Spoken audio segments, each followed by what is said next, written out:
Abenámar, Abenámar, moro de la morería. El día que tú naciste, grandes señales había. Estaba la mar en calma, la luna estaba crecida.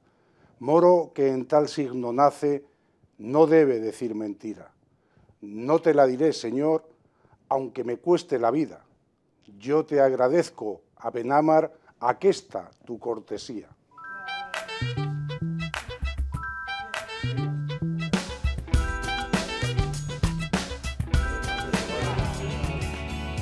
Julio Villarrubia nació en Palencia el 21 de mayo de 1957 en el seno de una familia humilde y numerosa. Está casado y tiene 3 hijos. Es hincha del Real Madrid y un aficionado al mus. Los que le conocen dicen que es un hombre apasionado, estricto con su trabajo y absolutamente íntegro en el ejercicio de la función pública. Estudió en Sevilla y Valladolid hasta que se licenció en Derecho. Mientras tanto, sacó la oposición de secretario interventor de la administración local. Pronto comenzó a compatibilizar su trabajo de abogado con la actividad política, primero como concejal del Ayuntamiento de Palencia y como teniente de alcalde, portavoz del Grupo Socialista y concejal de Hacienda entre los años 1991 y 1995. En 1996 fue elegido por primera vez diputado en el Congreso. Ha sido también portavoz de Justicia y secretario general del Grupo Socialista en las Cortes Generales. Actualmente es el líder de los socialistas en Castilla y León. Villarrubia es un hombre que se ha hecho a sí mismo a base de mucho trabajo. Esta noche se sienta en nuestro plató Julio Villarrubia. Buenas noches, Julio. Hola, muy buenas noches. ¿Cómo se encuentra en su nueva etapa como máximo responsable de los socialistas en la comunidad? Pues muy bien, muy orgulloso, muy satisfecho, con mucha responsabilidad y con bastante trabajo, la verdad, con todo aquel que sea capaz de desarrollar, que no es poco tampoco. No para últimamente. La verdad es que no, pero lo exige el guión y además estoy encontrando muchísima ilusión, muchísimas ganas y no hay que parar, hay que aprovechar el momento y hacer todo lo que se pueda. ¿Le hubiera gustado ser ministro, Julio?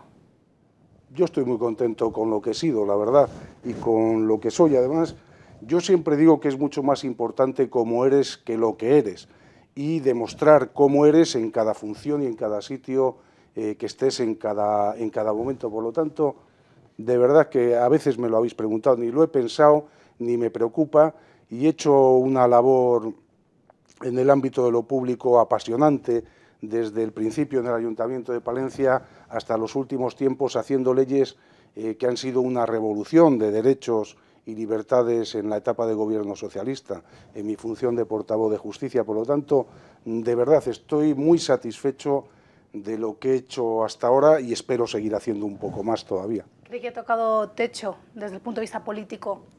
¿Y qué es eso del techo?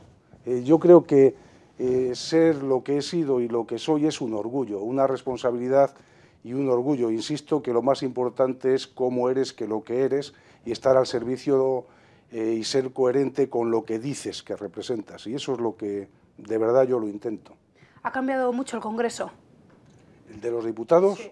Pues muchísimo, ha cambiado muchísimo. Hemos pasado de tener una mayoría relativa que nos obligaba a negociar mucho para sacar esos proyectos de ley tan importantes en beneficio de los ciudadanos, a ver, con pena, como yo he visto estos días, cómo la mayoría absoluta del Partido Popular realizaba hasta 3.000 votaciones sin aprobar absolutamente nada de la oposición y dilapidando y atropellando derechos y libertades que tanto tiempo nos ha costado construir entre todos y tanta lucha. Por lo tanto, claro que ha cambiado, pero es lo que ha querido el pueblo español soberanamente, es lo que toca, pero yo creo que ya este Partido Popular está perdiendo confianza a chorros, no por hilillos, y yo creo que la gente se va a dar cuenta de que es necesario recuperar el terreno perdido y nosotros mucho tendremos que aprender también de los errores cometidos para ganar de nuevo la credibilidad de la gente que lo está pasando mal y ojalá me equivoque, pero que aún lo va a pasar algo peor, sobre todo con un gobierno conservador como el que ahora tenemos. Cuando se sube a la tribuna en el Congreso, ¿pasa nervios? La verdad es que no mucho, y no lo digo esta misma semana. He tenido un debate muy interesante con un ministro ultraconservador que se llama Alberto Ruiz Gallardón, al que le tuve que hacer algunas de estas reflexiones y algunas más la semana pasada también. La verdad es que cuando te crees lo que vas a decir y te lo preparas un poco, intentas saber de qué vas a hablar, pues no tienes por qué estar nervioso. La responsabilidad, a mí, esa sensación un poco de cierta tensión, a veces la tengo en un debate importante hasta que lo preparo, porque me gusta. Igual que cuando tenía juicios, preparar hasta la última línea, la última letra, ir seguro para hacerlo lo mejor posible. Es la propia responsabilidad, pero nervios de expresarme en público, afortunadamente no les tengo ahora y no los he tenido mucho, casi nunca. Sí. Unos años han pasado ya desde su toma de posesión, bueno, como concejal en el Ayuntamiento de Palencia, Julio. Qué tiempos aquellos, ¿no? Qué tiempos. Empecé en el 87, cuando era secretario interventor de Ayuntamiento. Enseguida conseguimos en la segunda legislatura tener la confianza de los palentinos y ganamos por primera vez las elecciones, gobernamos. Eliodoro fue el alcalde, yo era el primer teniente alcalde, concejal de Hacienda y portavoz del grupo. Hicimos un gran trabajo que se ha continuado en años posteriores. Demostramos que se puede gobernar de distintas maneras y que hay distintas opciones. Y el gobierno, nuestro gobierno fue un gobierno de los ciudadanos absolutamente, más allá de aciertos y errores. Es un ejemplo de lo que es un gobierno del Partido Socialista, en este caso en el ámbito municipal. Sí, fue mucha ilusión, mucho trabajo, mucha entrega, mucho desinterés. Un ejemplo, insisto, de lo que es un gobierno de la izquierda, del Partido Socialista. Hemos visto incluso a un jovencísimo Julio Villarrubia repartiendo esos claveles, ¿no? Sí. ¿Cómo recuerda toda esa época de campaña? Pues eso será de esa época, más o menos, incluso antes, probablemente. Sí, es un grato recuerdo. ¿Suele regalar flores también fuera de campaña o no? Algunas veces, pero pocas. Pocas veces. Pocas veces, alguna vez a mi mujer en algún cumpleaños, alguna fecha señalada, pero pocas más. Si no, no suelo regalar muchas flores, aunque creo que es un regalo bonito el de las flores. Y a veces en ocasiones en situaciones que no son las mejores, ¿no? Que tienes también costumbre de mandar algunas flores, pero sí, me parece un regalo hermoso las flores. Sí. Por cierto, ¿cómo es el rey de España? Porque usted sí que ha tenido ocasión de saludarle. Sí, pues es muy alto, tiene una presencia un tanto imponente y ahora está no en sus mejores horas el hombre, sí. Por motivos de salud y por otro tipo de motivos un poco extraordinarios, pero vamos, a mí me parece que es una buena persona y en su trato es muy amable, muy campechano. Me parece un tipo más normal de lo que a veces da la sensación. Esa es la impresión que yo tengo del rey, más allá de las cuestiones cotidianas y puntuales que a veces pues es normal. Cuando ocurren pues tienen unos ecos llamativos, ¿no? Es así, es normal. En el último barómetro del CIS, Julio, ningún político aprueba. Los ciudadanos no dan el apruebo a ningún líder político. Sí, ¿Qué pasa? Yo creo que hay una devaluación de lo público en general, de lo político, que es malo para todos, ¿no? Yo creo que está ganado por méritos propios. Hay no muchos, pero ha habido unos cuantos sinvergüenzas que han hecho tanto daño y también otros que se encargan de amplificarlo para denostar lo público, porque eso viene muy bien a algunos. Franco lo decía a sus ministros: hijos míos, haced como yo, no os metáis en política, decía, échale al dictador, ¿no? Pues un poco pasa eso, la derecha, no los conservadores, y a ciertos poderes les viene muy bien que se cree esta sensación de que todos somos iguales, de que la política es negativa, y la política es una noble actividad de la que necesitan la mayoría de la gente. El 99% de las personas que no tienen absolutamente de todo necesitan de la política y de lo público. Sin embargo, a algunos les viene muy bien que haya ese abandono, esa dejación, para que, como Franco y otros, dejadme que ya me encargo yo de hacer esto y no os metáis en política, ¿no? Pues un poco de eso hay, y una serie de gente que es una minoría, pero que ha venido a la política no a aportar y a prestar un servicio público, sino a beneficiarse de ello. Es tan escandaloso a veces que no me extraña que produzca desprecio, repugnancia y de todo, unido a una sensación, a una situación de crisis real, de mucha dificultad, pues entonces no me extraña que a quien le preguntan rechace de entrada con carácter general eso. pero yo lo que digo es que hay que cuidarlo un poco, que a la gente que merece la pena hay que cuidarla porque están luchando por nosotros, por el colectivo, y no les dejemos en manos de esos que dicen no os metáis como yo en política. Usted, Julio, nació en el seno de una familia humilde y numerosa. ¿Cuántos Sí. hermanos tiene? 7, somos 7, 6 hermanos y una hermana, sí. Sí, una familia conocida y cada vez más conocida en Palencia. Mi padre se dedicaba a una actividad pública, primero era zapatero, pero luego tenía un bar muy conocido, lo llamaban La Cueva, donde iban centenares y centenares de personas cuando yo era muy niño. Luego tuvo otro bar muy conocido que se llamaba El Piccolo. En fin, mi padre y mi madre eran personas muy conocidas y sí, fundamentalmente por esa actividad medio pública, que no política, de trabajo, sí. ¿Qué tal se le daba la hostelería? No se me daba mal, a la fuerza, Desde pequeño, no solo yo, mis hermanos también, pues cómo no, no solo ayudaba, sino un poco más que ayudabas. Ahora sería complicado porque le hubieran sancionado a mi pobre padre por hacer que trabajáramos los menores de edad, ¿no? Hoy no se consentiría, pero eso era un equipo, no era utilizarnos, sino todo lo contrario, la generosidad era absoluta.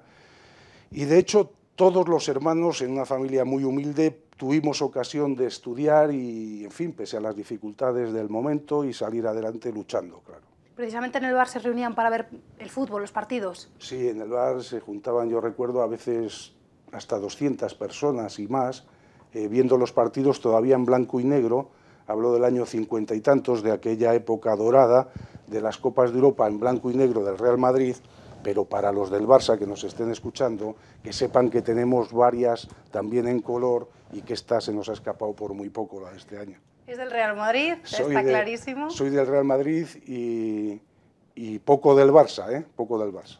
¿En qué se parece el fútbol a la política, Julio? Joder, pues a lo mejor en que son dos aspectos en los que todo el mundo sabe de todo y entiende de todo. ¿Ha conocido a muchos Mouriños? Imposible, porque hay muy pocos como Mourinho. Es muy polémico, ¿no? Sí, demasiado. ¿Suele practicar deporte?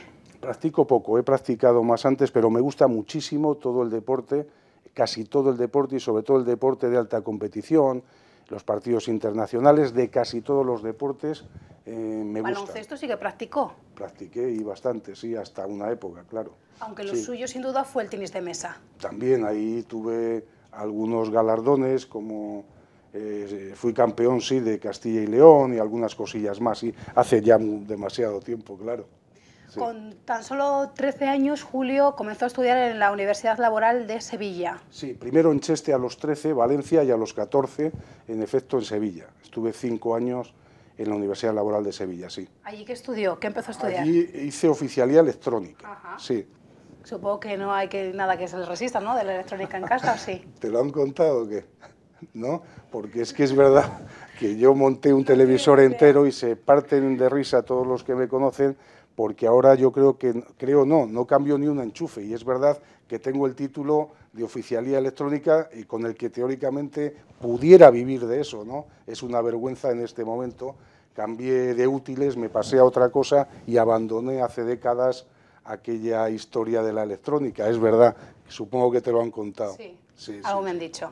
Pues un inútil total ahora en esa materia. Y precisamente su espíritu reivindicativo, bueno, pues fue allí en Sevilla. ¿Qué pasaba? ¿No le gustaba la comida en el comedor? ¿Usted se quedaba a comer en la universidad? Sí, claro, no solo me quedaba a comer, sino que vivíamos internos allí. Pues sí, entendimos que había un poco de abuso, no sé, era un poco temerario lo que hicimos, porque en efecto yo era delegado allí en la Universidad Laboral, y para protestar, y eran salesianos los que lo dirigían, hicimos una huelga de hambre, sí, hasta volaron los platos por las ventanas y tal, una temeridad impropia casi de la época, pero sí, la organizamos, sí. Y no hubo graves represalias, de hecho seguí estudiando allí, o sea, tuve un poco de suerte, creo. La electrónica no era lo suyo era el derecho, y estudió derecho en Valladolid. Estudié derecho, empecé en Sevilla, el primer curso, allí en la Plaza del Caballo, que está la universidad, ya viviendo con beca, con otros varios amigos en un piso, en el que he estado hace un par de semanas, porque tuve ocasión de ir a la toma de posesión de un gran presidente de Andalucía, que es mi amigo José Antonio Griñán. Fui a la investidura, y está muy cerca y pasé por el piso que ocupé junto con otro de mis amigos de allí, y sí, estudié en definitiva en Sevilla 6 años, la carrera la empecé allí, y en segundo hice traslado de matrícula a Valladolid, a la Universidad de Derecho de Valladolid. ¿Iba y venía? Sí, vivía en Palencia, iba en los autocares, el viaje días. típico de autocar. Pero sí. tenía un motivo, claro, iba y venía, un motivo con nombre de mujer. Bueno, sí, yo vine, entre otras cosas, a Palencia porque sí, empecé a salir con la que es mi mujer y por eso fue una de las razones, claro, por el que pedí el traslado de matrícula de Sevilla aquí, en efecto, sí que es verdad. Sí. ¿Dónde se conocieron? Pues en un grupo de teatro que hicimos aquí, un grupo que luego continuó años, se llamaba el Grupo Sarmiento. Luego se unió a otro de poesía que era Meseta y se hizo un grupo que ha durado creo que hasta hace no muchos años, el Grupo Sarmiento Meseta. Pues bien, haciendo una obra de teatro, la primera que hicimos fue La Fierecilla Domada, la representamos unas cuantas veces por aquí y ahí nos conocimos, sí, y hasta hoy, ¿eh? Bueno, bien, ¿no? Es un buen síntoma. Sí, hasta hoy, sí. Padre de 3 hijos. Padre de 3 hijos extraordinarios, además. ¿Alguno además ha seguido sus pasos? Los 2 mayores, y la niña tiene solo 13 años y pico, o sea que hará lo que quiera, pero sí, el mayor está en mi despacho, en el que hasta sigue siendo una parte de mi despacho, pero llevo unos cuantos años en que la actividad política me impide ejercer una profesión que me gusta y me apasiona, es la verdad. En fin, sí, es verdad, me gusta y no puedo ejercerla, ¿no? No puedo por razones de incompatibilidad no legal, sino real de tiempo imposible. Ya llevo unos cuantos años que no ejerzo. Y ahora mi segundo hijo está precisamente en estos días montando un pequeño despachito modesto para empezar a andar en Valladolid. Así ha querido, así hemos decidido y está en estos días pues montando en un pequeño lugar, un alquiler, montando para empezar, en definitiva, a tirar para adelante, ilusión. Y yo creo que entre Valladolid y según vayan las cosas aquí, pues irá tirando, tiene mucha ilusión, tiene muchas ganas y tiene buena cabeza además. Sí. Es importante. Sí. Háblenos de sus aficiones, Julio, ¿cómo se entretiene? Hombre, me entretengo con la lectura, con los amigos, con alguna partidilla de mus, practicando muy poco. Sí, me gusta y además nos picamos porque hacemos algunos pequeños campeonatos entre los amigos y algunos que tienen un perder un poco complicado, pues lo explotamos para divertirnos, ¿no? Pero vamos, intentamos llegar al límite de que no llegue la sangre al río y sí, es uno de los ratos buenos que pasamos, tomamos algún pincho y hacemos nuestras pequeñas competiciones de mus, esas son mis aficiones, el estar también con dificultad en la cuantía con la familia, pasear, estar, en fin, las aficiones normales. A estas alturas de la vida, ¿qué le da pánico? Bueno, pánico, un poco algo de lo que está pasando, no sé si es la palabra pánico, ¿no? Me preocupa, más que me da pánico, me preocupa mucho que unos pocos estén esquilmando y quedando con lo que es de todos. Ha pasado casi siempre, pero está pasando ahora de una manera especulativa, espectacular, vergonzosa, y que creo que es el gran reto que tenemos ahora en el mundo, ¿eh? Más allá de Rajoy, pinta bastante poco, y de este propio gobierno de la derecha, que caerá pronto, pero más allá de eso, yo tengo una preocupación superior, y es que o conseguimos de verdad, estoy convencido, sé que es así, o creo que es así, o conseguimos que la actividad política, en el sentido noble del término, se imponga a la economía especulativa pura y dura y que regule básicamente, digo, dentro de la libertad de mercado, la actividad económica en Europa y en el mundo, esto que se llama globalización, o se regula un poco, o estos tiburones de los mercados, que son no demasiados, pero que están esquilmando al mundo entero, terminan por destruirnos a todos. Y al decir destruirnos es dejar empobrecido a todo el mundo, sin permitir que la gente viva no ya con dignidad, que ya está ocurriendo en países europeos, y empezamos a ver las orejas al lobo hasta en España, pero es que en otros países que están en peor situación no viven ya físicamente y muere cantidad de gente por culpa de no demasiados. Ese es el reto. hay que combatirlos a través de la política, y viene muy bien destrozar lo que es la política para que en Europa, por ejemplo, no haya una unión política fuerte. Y ahí está uno de los graves problemas. ¿Por qué a lo mejor, y sé que no se puede hablar en un minuto, una Europa tan rápido y a 27? Quizás para que no haya una Europa fuerte que evite y combata a estos especuladores. En fin, ¿en qué momento estamos hoy? En resumen, o conseguimos que la política, con mayúsculas, regule en lo básico y frene a estos tiburones sinvergüenzas de la gran especulación, o estos grandes sinvergüenzas esquilman, que ya lo están haciendo y no se conforman, lo que es la riqueza de todo el mundo. ¿Qué es lo que no perdona de una persona? Pues no lo sé, la mentira, la deslealtad, el egoísmo en grado sumo, no lo sé. Y en el ámbito político, lo que hemos hablado, no perdono a los sinvergüenzas que hacen tanto daño al colectivo. Y que hay, estoy convencido, no en todos los sitios, son una minoría y además muy ubicada desde el punto de vista institucional. Esos delincuentes de cuello blanco están muy ubicados en lugares muy concretos, y parece que somos incapaces de hacerles frente y de pararles los pies. Hace año y pico hicimos una reforma, tuve el honor de ser ponente de ella, del Código Penal, donde sentamos las bases para hacer frente a esos delincuentes de cuello blanco. Pero, y lo digo sin ningún enfado, la llegada al poder del gobierno de la derecha ha sido un alivio para los delincuentes de cuello blanco. Yo estoy convencido, pero espero que sea solo coyunturalmente. ¿Cuáles son las palabras que más se repite a sí mismo? Que hay que tirar para adelante. ¿De su juventud qué echa de menos?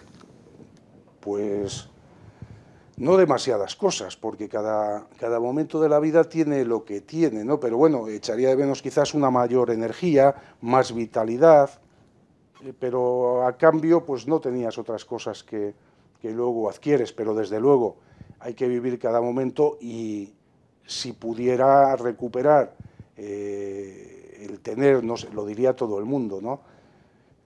Pero bueno, no sé muy bien, me da la impresión de que echo pelín de menos la sensación, pero no es echar de menos, de que todo va de verdad demasiado deprisa. Me da la impresión de que todo va, aunque vivas intensamente, es más. Quizás cuando vives más intensamente, estás viviendo aparentemente más, pero tan deprisa que no disfrutas ni de las pequeñas cosas. Pero no echo de menos nada especialmente, porque sí, a la gente que pierdes y otras cosas, pero no mucho más por el tema de la edad, de momento, ¿eh? ¿Le hubiera gustado nacer en otra época? Si te contesto así a bote pronto, a veces es esas cosas que se te pasan por la cabeza a veces, ¿no?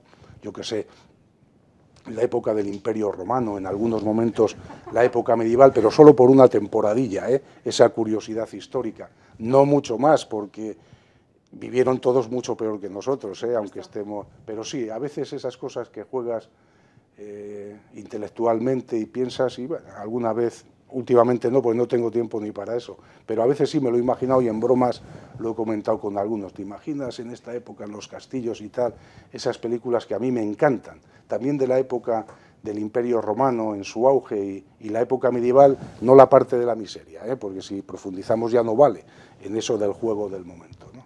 Julio, muchísimas gracias. Nada, a vosotros y a ti. Muchas gracias a ti. Buenas noches. Muy buenas noches.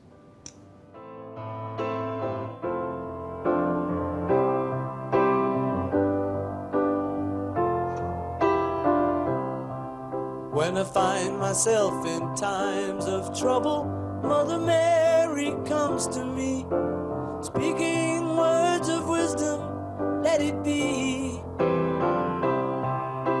And in my hour of darkness, she is standing right in front of me, speaking words of wisdom, let it be.